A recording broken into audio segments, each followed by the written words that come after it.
اقدم ابو لبلبي بحي الجهاد. السلام عليكم. السلام ورحمة حسين الله يسعدك. الله يسلمك. شلونك يا اخي؟ شلون صحتك؟ شلون؟ صب لنا كاس عم نريد لنا كاس. ايه تأمرني. الله يبارك فيك. هاي الكاسة هم زينة ابتدائية بالله العظيم لحد ما صاروا بالكلية هم ياكلون يمي. هاي الشطة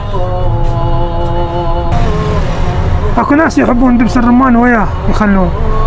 دبس الرمان عندك؟ ايه دبس الرمان موجود عندي بس هو دبس الرمان اصلا للباقي يعني مو لللبلبي، بس اكو ناس تحبه ويا اللبلبي. ها شلونه؟ احكي امانة الله.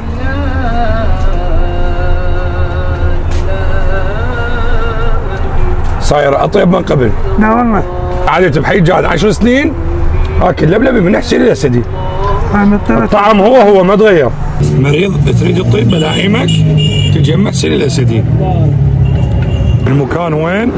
بغداد حي الجهاد، تقاطع ريلاكس، ذاك التقاطع ما ريلاكس، شارع السوق، بداية شارع السوق، مجاور كوفي باريس. هذا كشك مالته مجاور كوفي باريس.